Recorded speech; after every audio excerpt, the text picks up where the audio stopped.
All right. Welcome to your Dodger Beat post-game show, and I am your host, King. My name is King. All right.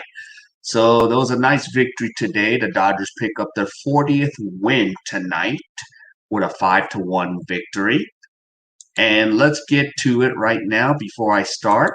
Just to let you know, I do have a YouTube channel, The Kingly Way, where I do walking tours, culture, and baseball here in South Korea and some Dodger baseball.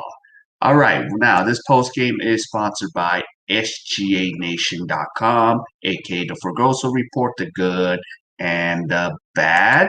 And there is Marco with his Raider Nation face mask that just came out. So if you are interested in any Dodger or Raider Nation, you can get it. And here his other products here on his website. And you could probably see my video there too, where I do review the face mask. So you could check it out there.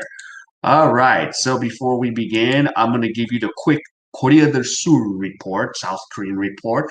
KBO is still going, and we're at level 2 here, which means what level 2 means, or DEFCON 2 means, is we can go to the bar, restaurant. There is no curfew. A couple weeks ago, there was a curfew.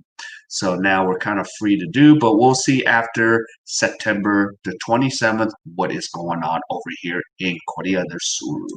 All right, let's get to the report here. So first, the coup today. Yes, Corey Seager with a dinger over the fence. Turner and Smith going 2 for 4.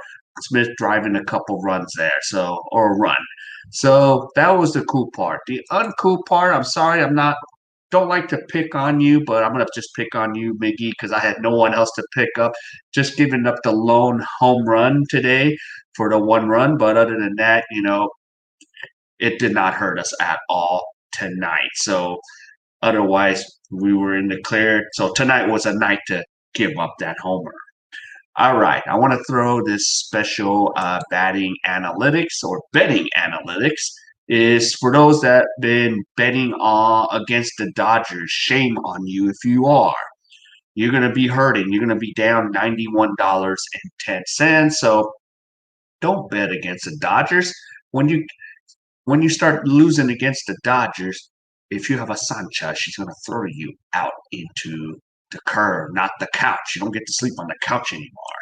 Okay, now if you are bidding on the Dodgers with a $200 budget, you are now up 26.40. And now with the Dodger win, you can go buy 2 burritos at King Taco.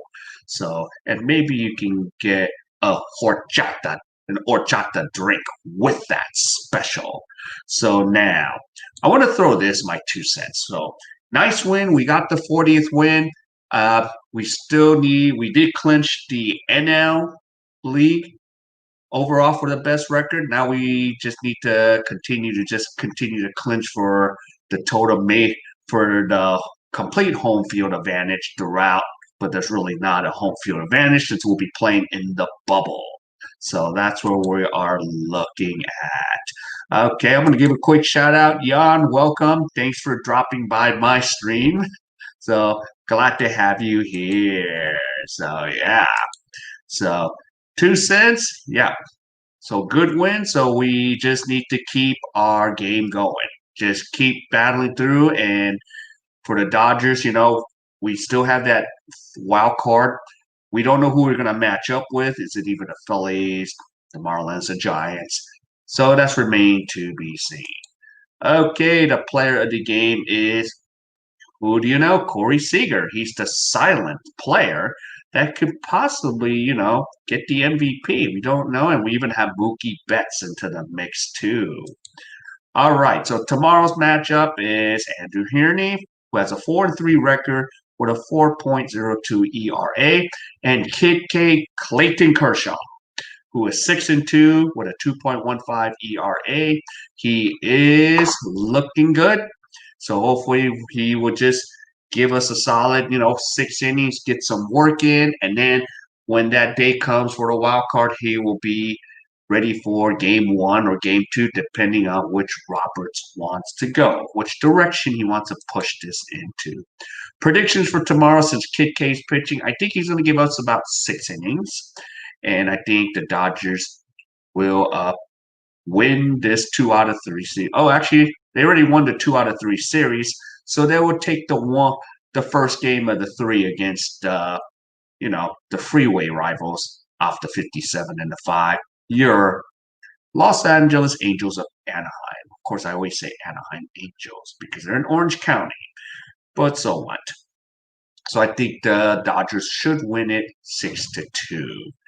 All right. So since Fergoso is not here, Marco's not here tonight, I will get you the report. So he did give me the report. Right now, he's just tuning out for the night. It's been a long day for him, so it's time for the Fergoso report. All right, let's get to this report. Yes, the good and the bad of tonight's game. So, let's first start with the good. Number one. Yes, Bueller Walker. Yeah, getting the job done and is warmed up, even if it's only 4 innings. No issues with that finger. Good news, just in time when it counts. Yes. So that's number one with the good. Number two, Seager. My player of the game is on fire. Future MVP. He is in the zone, going deep for the 15th time this year. And number three, yes, right, we're the first team to win 40 games. Kenley Jensen out of the bullpen, looking good. Now, the bat. Yes, and this is a conversation I've had with Marco Furcal and a lot of Dodger fans. First round is only 3 games. So imagine if we're playing the Giants, we lose 2 out of 3 by a fluke. That means any team can win 2 games. Be careful. Come out swinging. And of course, if the Dodgers were to screw it up, I'm not just going to blame Roberts. I'm going to blame Major League Baseball because Major League Baseball cannot afford to have a big market team like Los Angeles not in there because it's not going to be fun for the TV networks. Okay, number two, a few players went blank today. Every player needs to turn it on next week. Let's not get hurt through these next 3 games against the Angels. Yep, so let's just tune it up for the weekend. Get our ducks in a row, dot the I's and cross the T's. Number three, I still like to see more precautions with masks and social distancing amongst every player. Not really happening. So the question, asking the question, are we going to go all the way? Well, that remains to be seen. Dodgers win 5-1. Hello, Mike Brito. And I'm going to bring up his photo here. There is Mike right there with Marco. So it's a nice picture. Nice, little Hawaiian shirt there. Looking good. Looking good right there. So awesome job there. Okay. So now I want to go and talk about a few things here. And here is a issue here. So we're going to talk about the postseason scheduling. Okay, let's start with the wild card. So the wild card, if you guys don't know, it's going to be 3 games in a row. So yeah, so 3 in a row. That means if the Dodgers go all 3, so on Wednesday, Thursday, Friday, they go 3-0. Luckily, they'll have 2 days off. But here's the thing about the NLDS. It's going to be 5 in a row, ladies and gentlemen. There is no rest. So luckily, pitching, bullpen, auxiliary bullpen starting is going to come into play here. So FYI, that is going to be 5 long games in a row. And before I continue my rant about this, stuck in Florida, hello, thank you. So go Dodgers. Even if you're in Florida, thank you for dropping by. So, yes.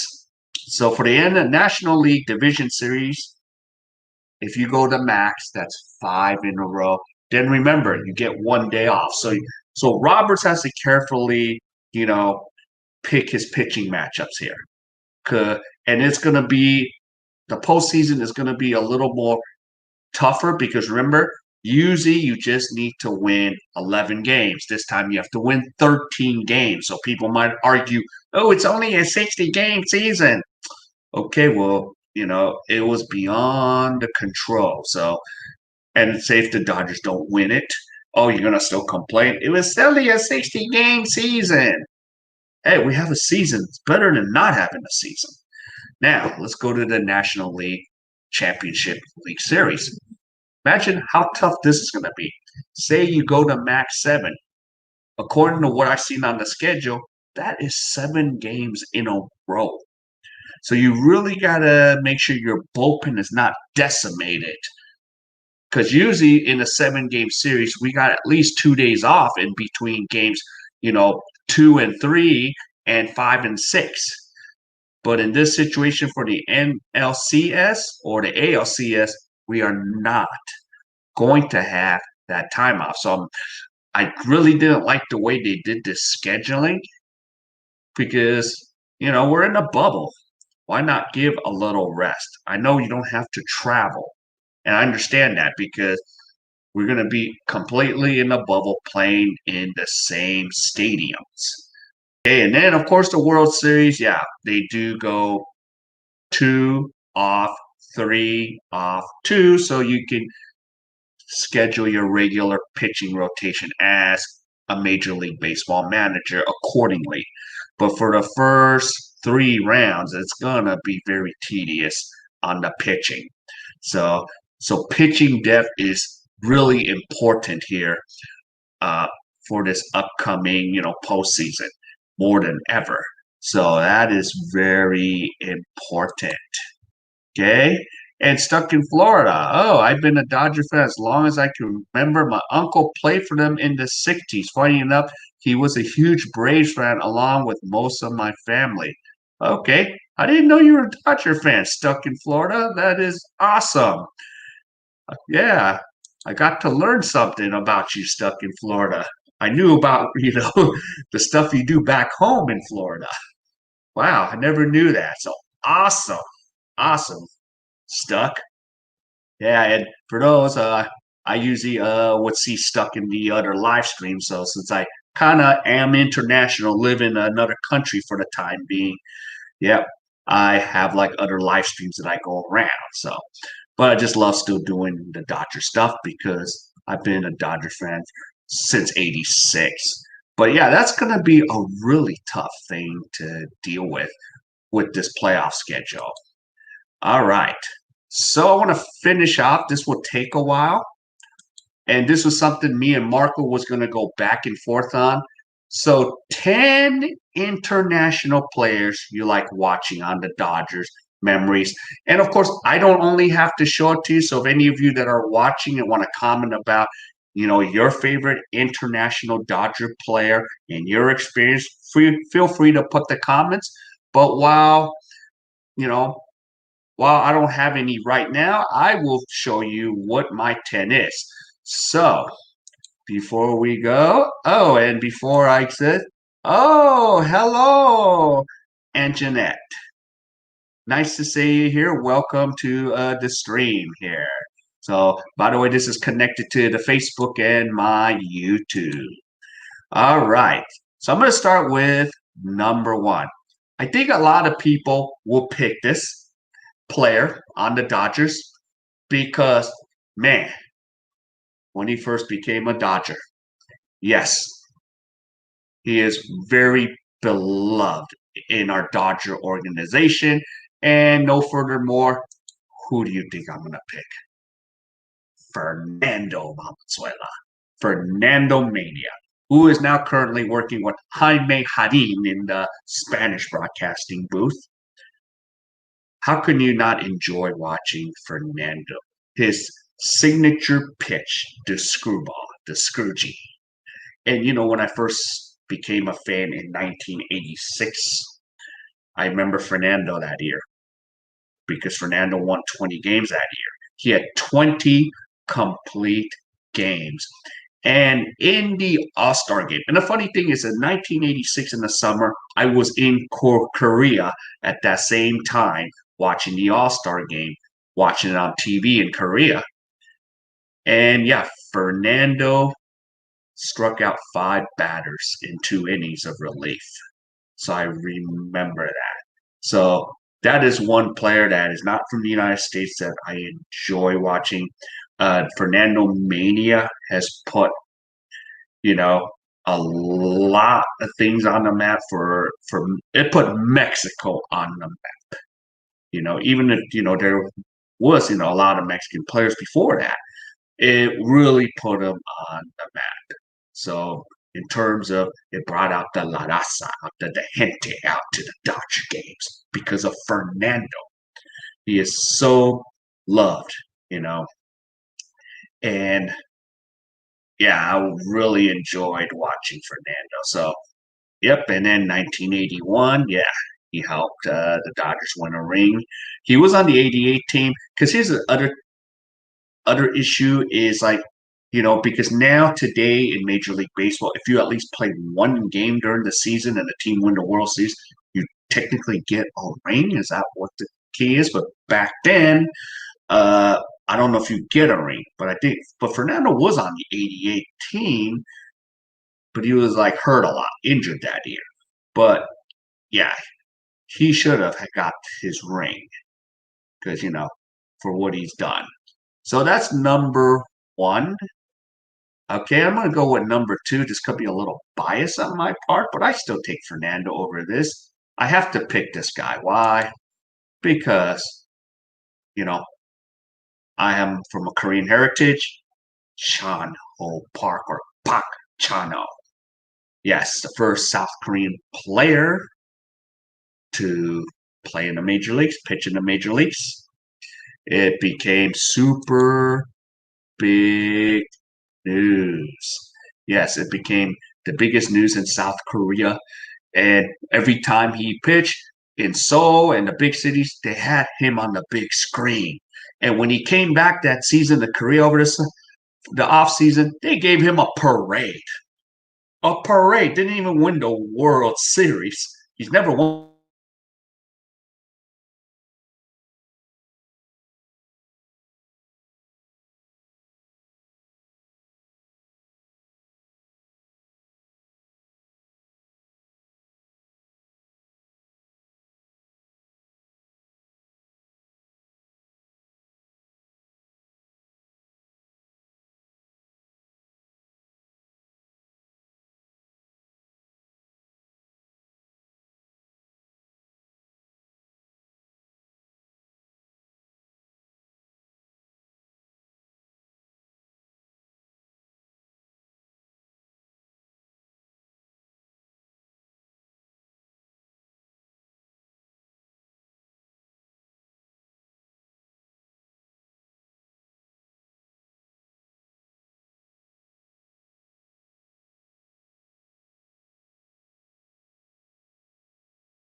Okay. Wow. I have the fastest internet in the world, and it decided to crap out on me for a few minutes. So, yeah. So, Chano Park. All right. Let's get to the comments. Being a lefty myself, Sandy Koufax was my hero when I was a kid. Yep. Well before my time. But I remember here's a funny thing about Koufax. He had his arm insured from the company Lloyd's of London. In case his arm blew out, he was insured $1 million for his arm. Yeah. And Fernando Valenzuela was one of the best players ever from any country. Yep. So Frozen. Yes, I was. All right, Bob, how's it going? Nice to see you. On a different topic I'm doing here. So I do Dodger post games.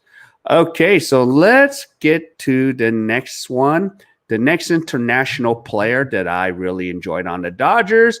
Yes, Hideo Nomo. Yeah, Hideo Nomo.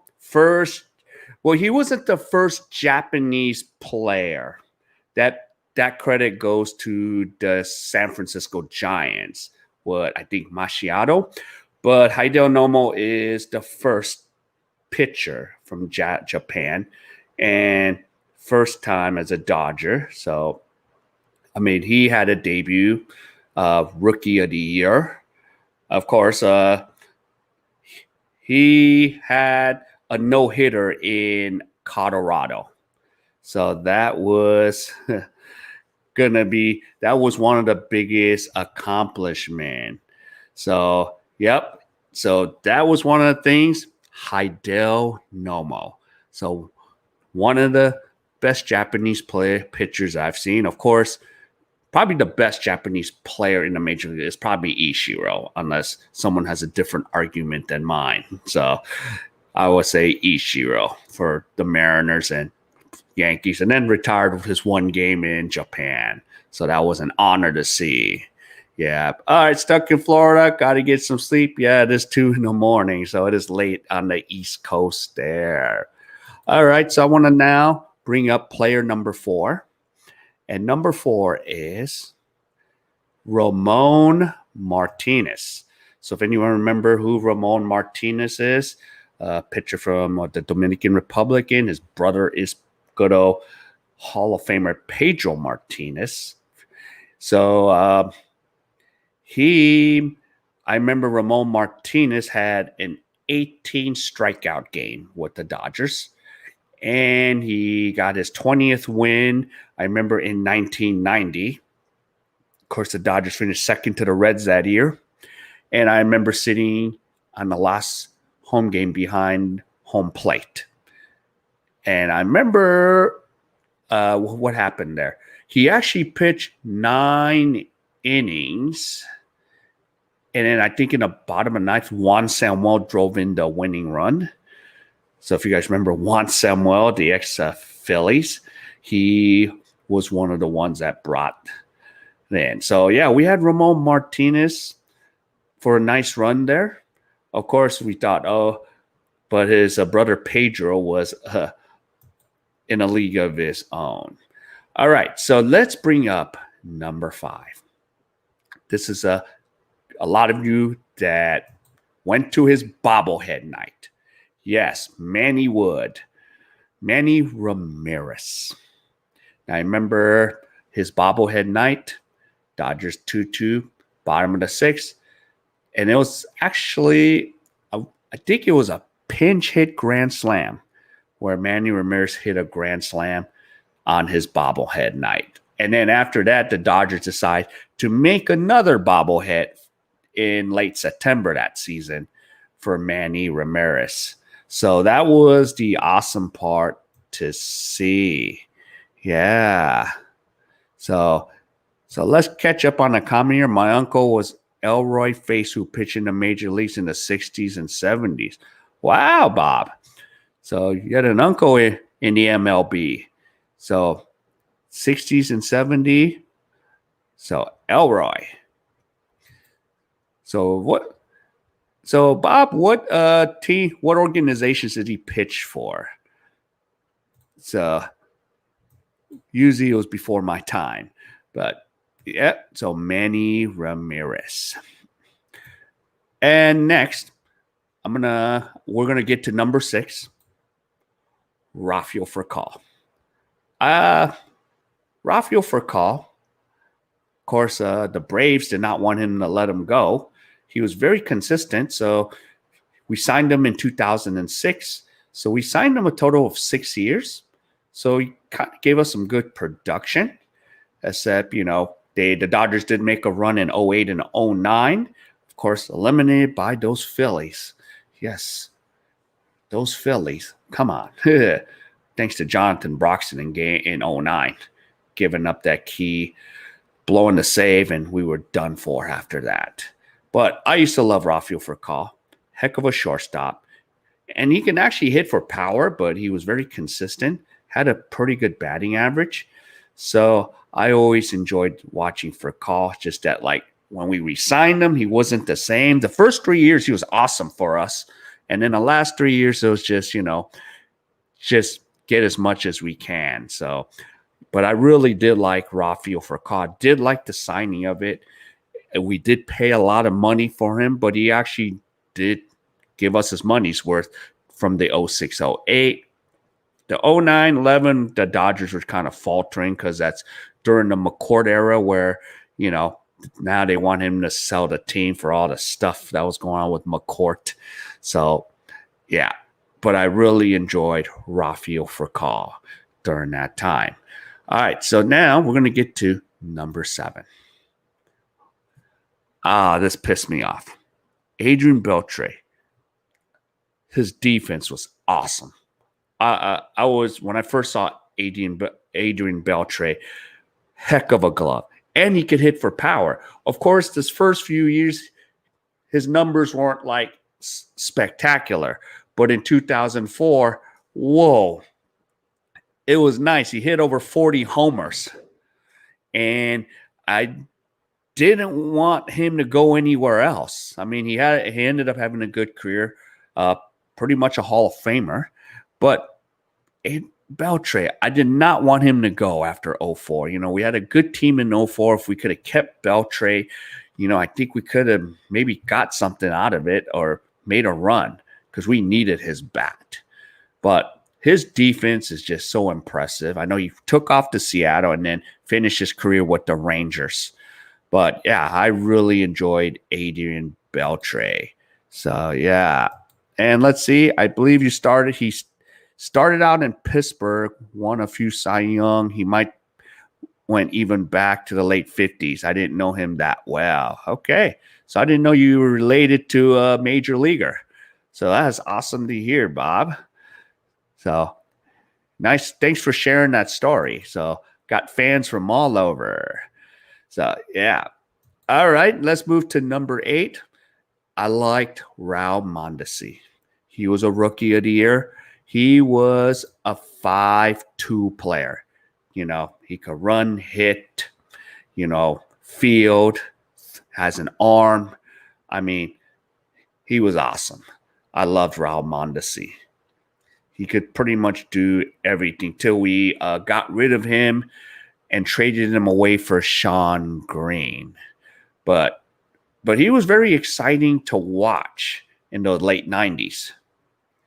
And of course, after getting Shawn Green, I think it was worth the trade, but I really did not want to see Raul Mondesi go, but I understand why he had to go because I remember either he wanted to get out or the Dodgers wanted to get out, but it wasn't a bad trade because we got Shawn Green out of it.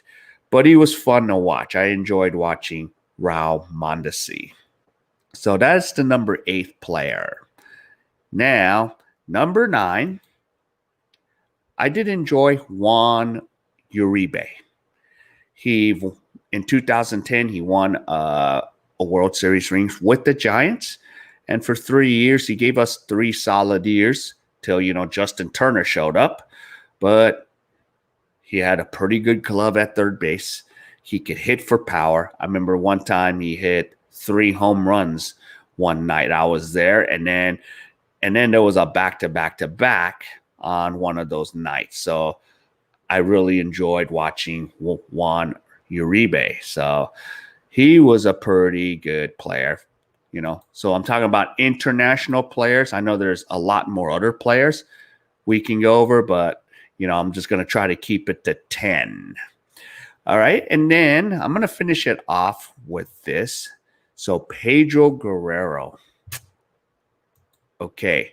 I would have, I grew up watching Pedro Guerrero since 86. I think the question is, in 80, he was part of the 88 team, but the Dodgers traded him away because we had Kirk Gibson that year. And we got John Tudor in exchange. I don't know how well. That worked out okay because we needed that left-handed pitching. But I don't think Pedro Guerrero ever got credit for 88. As I said earlier, I think in 2004, the Red Sox started it. So whoever was on the Red Sox that year. So I think that even includes Nomar Garciaparra. Might actually, I think he got a ring. I could be wrong. But yeah, back then, Pedro Guerrero was part of that 88 team till he got traded at the trading deadline to the St. Louis Cardinals. So I really thought maybe he should get a ring. But, back then that wasn't the case anymore. And not to switch over to the NBA, I think Adrian Dantley deserves a ring when the Pistons won in 89. Because, that wasn't his fault. I know they got Mark Aguirre for that deal. But, yeah, I remember Pedro Guerrero. But he did win one back in 81. So those are like the 10 international players that I really enjoyed seeing for the Dodgers during my time as a Dodger fan. So I really think, those were some exciting times. And another thing is, let's see. Okay, Chad Clark, welcome to the stream. So we're having a fun little post game, and I was just going over the 10 Dodgers that are from other countries that I enjoyed watching. Now, there's like plenty more, which I would have gone back and forth with Marco today. But today it's just I brought out my 10. So hopefully in a couple of days, I'll bring Marco back on, and we'll go over some of these fun little tidbits and stuff. Now, I just want to reiterate back today that the Dodgers did win 5-1 today. So we won our 40th game. So we are now down to 3 games left in the season. So for the next 3 days, the Dodgers are just waiting and embarking on who we're going to play. So the Dodgers have clinched the number 1 seed in the National League. And then if Tampa Bay have lost, then I think we might clinch the whole major league, somewhat home field advantage, but it really isn't. But the thing for the Dodgers, I want to bring FYI is the wild card will be at Dodger Stadium. But then after that, the good thing for the Dodgers, they will be, if they, get through the wild card, which I'm assuming they should, then they'll be in Arlington, Texas, where the Rangers play for the rest of the postseason. So you got to go through Arlington, Texas to win the whole thing. Even if Dodger Stadium is a bubble, but the Dodgers don't get to play there. So that's going to be the American League, playing both in San Diego and in Los Angeles. And for the National League, they're going to be playing in Arlington and Houston. So that's how it's going to all come about. So another thing is, again, for those that are showing up late, we have the matchup tomorrow. Tomorrow's matchup will be Kershaw and Andrew Heaney. So this will be a good tune-up for Kershaw to get ready. And then we'll see how the rotation comes out starting Wednesday night, with Kershaw possibly going game 1, Buehler Walker going game 2, and game 3. Hopefully there is no game 3. That will be possibly May or an auxiliary, starting bullpen going on. But hopefully we don't have to see a game 3 in the wild card, knock on wood. So that's what we're looking at. So I'm really looking forward to a fun postseason. Just FYI, so I do broadcast on my Facebook under King Lee. And you could even follow me here on my YouTube channel, The King Lee Way. So I do other things like the culture, walking tours, and even baseball here in Korea. So I do mix the two. So I will do my best to keep the postseason thing going till the Dodgers go all the way, hopefully. So we'll see how this postseason goes. So I'm looking forward to an exciting October, and we'll just see how everything goes. All right. So now I'm going to go rest because this is my second live stream today. So for others, I will have a live stream on Monday, but for my regular channel, The King Lee Way, where I talk about my culture in South Korea. And then for tomorrow, I will still have a Dodger post game on my channel, The King Lee Way too. So I'll keep you posted and keep you scheduled. And if you guys can hit the like and the subscribe, and then if you hit the bell icon, you'll get those notifications. I'll still put those notifications on Facebook if some of you that are my Facebook friends or Facebook followers on there. All right. Well, that ends your post game, the Dodger Beat. My name is King. So everyone, wherever you are, stay safe, and I'll see you again. Take care and good night.